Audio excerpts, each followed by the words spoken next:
Feira, pastor, tudo bem? Nossa, a alegria sempre é minha poder estar com vocês, mas que tem uma tarde excelente aí. Aliás, a tarde aqui está excelente, grandes comunicadores, um ambiente familiar aqui nessa emissora.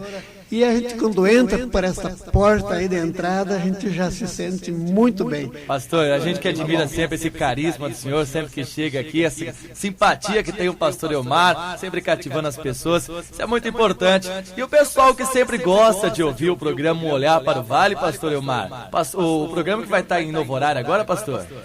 Acabamos aí de acertar com a direção da emissora, vamos migrar aí do sábado pela manhã, que a gente sabe que sábado pela manhã os homens estão na roça trabalhando. Né? Aí o programa fica para as mulheres e nem sempre elas conseguem depois fazer o relatório dos seus maridos, né? Pois é. Então a gente vai agora mudar de horário, vamos nas sextas-feiras, das 13 até as 13h15, da 1h a 1h15. Tá certo. Então, novo horário, as mensagens sempre de novo, retomando o dia a dia, retomando as coisas da vida, orientando, buscando orientação na Palavra de Deus, na Sagrada Escritura, ela sendo sempre a nossa luz para caminhar. Agradecer o fim de semana que está chegando, a semana que passou e a nova semana que entra. Sexta-feira, um dia excelente para a gente ouvir um bom programa de reflexão, né? Isso mesmo, pastor, com certeza. Pastor Omar, o senhor que é uma pessoa que está sempre aí centrada, sempre está ligada aos fatos que acontecem, o senhor deve estar vendo aí o noticiário, aquele fato lamentável que ocorreu lá no Rio de Janeiro, onde aquele homem acabou entrando numa escola e acabou atirando naquelas crianças que infelizmente algumas vieram a falecer, se não me engano foram 11 crianças. Fato lamentável, isso mostra a desestrutura das famílias hoje no nosso país, né, pastor? Com certeza. Há muitos anos atrás, o primeiro sociólogo protestante, isso da nossa era, diríamos assim, antes de ontem, certo. Mais ou menos essa é a distância até os sociólogos de 1830 para cá, quando já expressavam que a sociedade ela tem 3 pilares essenciais. E o primeiro desses pilares é a família. Só que a gente sabe também que a história, ela fez mudar muita coisa. A gente sabe também que, um tempo atrás, a gente ia para casa, sabia que lá em casa estava o pai, estava a mãe, estava o vovô, estava a vovó, estavam os irmãos. Hoje a gente vai para casa, a gente já não sabe mais se a gente tem um pai, se a gente tem uma mãe, se a gente tem um só, se a gente tem nenhum, às vezes 2 pais, às vezes 2 mães. Quer dizer, hoje é uma confusão tremenda na sociedade. E aqueles atos que a gente vê acontecendo são reflexos aí da desestruturação da família. Um grande filósofo e sociólogo, Habermas, ele ainda vive, ele disse com toda certeza, o mundo está fragmentado, está em pedaços. Né? E a nós que usamos os veículos de comunicação, a nós que usamos da palavra, a nós que temos... no meu caso, que sou professor, eu trabalho com muita gente, todos os dias passo por mim no mínimo 300 crianças pela minha mão, é uma responsabilidade enorme, chamar eles à responsabilidade de uma família. Então, vendo o resultado do fato no Rio de Janeiro, hoje pela manhã eu fui perguntado, pastor Elmar, o que o senhor acha desse fato? E eu disse para eles ficaram perplexos com a minha resposta, né? Mas eu fui bem sincero e disse, olha, eu acho normal. A pessoa gritou comigo, normal? Normal.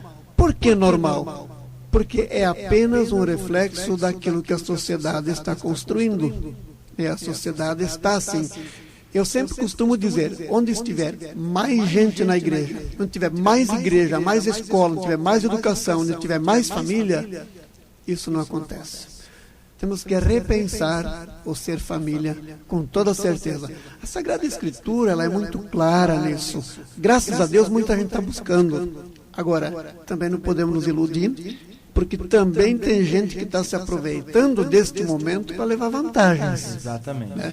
Inclusive igrejas levando vantagem em cima disso. Né? Aliás, eu não chamo de igreja uma instituição que tenta levar vantagem em cima de alguma desgraça. De uma tragédia, né? De nenhum jeito, eu não concordo com isso. E eu imagino que a gente deva trabalhar sempre com seriedade. a luz da palavra de Deus, o respeito para com as pessoas, com a humanidade.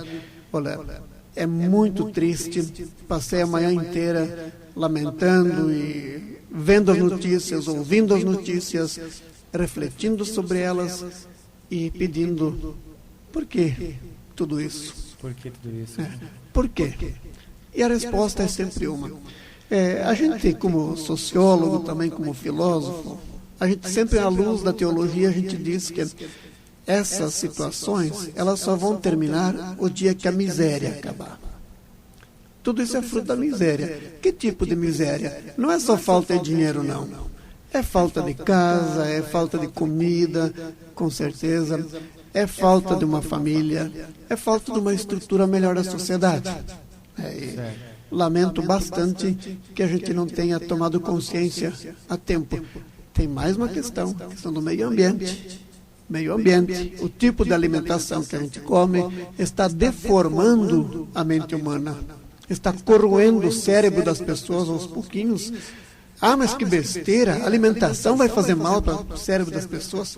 Faz. Assim como a maconha faz mal, assim como a cocaína faz mal, assim como o cigarro faz mal para a saúde, assim como muita bebida faz mal para a saúde, assim aquilo que nós comemos também, de alguma forma, vai nos fazer mal se a gente não tiver limites.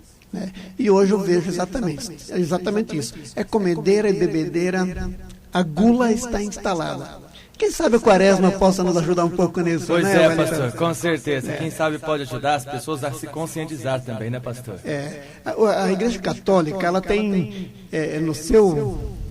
na sua tradição de Quaresma, 4 grandes itens. O primeiro deles é a oração. Exato. O segundo deles é o jejum.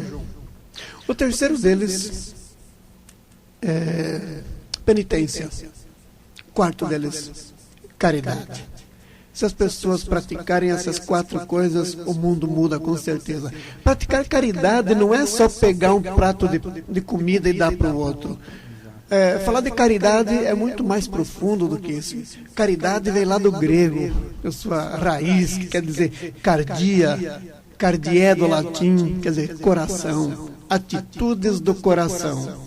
O dia em que a gente tiver novamente atitudes do coração, então as coisas vão mudar. Mas para adquirir isso a gente precisa o quê? Orar, falar com Deus, pedir o Espírito Santo nas nossas vidas. E se a gente tiver um momento de oração, se a gente tiver uma vida de oração, então essas outras coisas elas vão acontecendo gradativamente e automaticamente vai acontecendo. Mas a oração é fundamental. E aí que está o problema, Wellington. Se agora, neste momento, eu fizesse uma enquete, quem é que fez uma oração hoje pela manhã? Olha, a gente ia chorar de tristeza, porque pela proporção de gente que nós temos... Agradecer pela vida, pelo dia, né, pastor? É verdade. Hoje nós tínhamos uma provinha de ensino religioso e eu coloquei em uma das questões: elabore uma oração de agradecimento e intercessão. Uma que a pessoa respondeu. De 26 pessoas da sala de aula, uma fez uma oração. As outras disseram: eu não sei fazer oração. Pois é o que está a nossa realidade de hoje, pastor.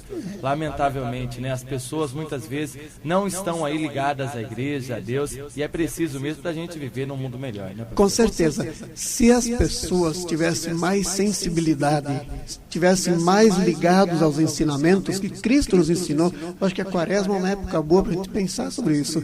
Aquela situação lá do Rio de Janeiro, essa tragédia que aconteceu, não teria acontecido.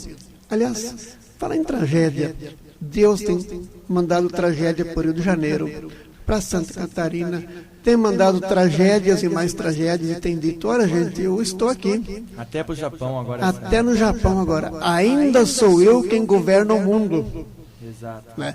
E as pessoas insistem em darem as cartas para o mundo, em quererem dizer o que o mundo deve ou não deve ser. A questão da preservação do meio ambiente. É muito triste a gente ouvir agora e vendo as contestações. Olha, preservar 5 metros da mata ciliar, o pessoal acha demais. Tinha que preservar 50 metros, não 5 metros. Porque o que é que 5 metros vai conseguir fazer? Claro, melhor do que nada, mas com toda certeza, partindo de Gênesis 1 e Gênesis 2, palavras bíblicas, isso não basta. Pode ter certeza. E a vida ela vai reclamar. E isso que aconteceu é reflexo bem claro da desvalorização da natureza e a influência dessa desvalorização para a degradação da consciência humana. Tudo isso tem ligações. Pastor Elmar, quero agradecer aqui a sua participação, as suas palavras aí para o pessoal que está acompanhando nesse exato momento a Rádio Nova Era. E vamos estar agora acompanhando também o programa do senhor, todas as sextas-feiras, das 13 às 13h15, pastor? 13 às 13h15, 1 até 1h15. Já fica o convite, todos que estão nos ouvindo agora, eu considero todos vocês meus ouvintes assíduos e quero tê-los na sexta-feira à tarde, a partir desta sexta-feira, um olhar para o vale, com mensagens cristãs, todas elas à luz da palavra, claro, e sempre com aquela musiquinha no final, para trazer aquela paz de espírito, aquela mensagem especial. Então, pastor, obrigado, viu? Obrigado, Wellington, obrigado a todos vocês da emissora, e estaremos juntos aí, de braços dados, neste novo horário, se Deus quiser. Tudo de bom para o senhor, viu, pastor? Amém, que assim seja. Você também, essa voz linda aí, eu gosto de ouvir vocês aí. Amém, obrigado, pastor. Até mais, tudo de bom para o senhor. Tá aí, pastor Elmar participando conosco, e com essas informações nós vamos chegando ao final do nosso programa nessa tarde. Muito obrigado pelo carinho da sua audiência, sua sintonia. Tá chegando por aí o Formigão e o Especial Sertanejo. Grande abraço, pessoal. Fiquem com Deus e até lá. Chove quando você some, chove.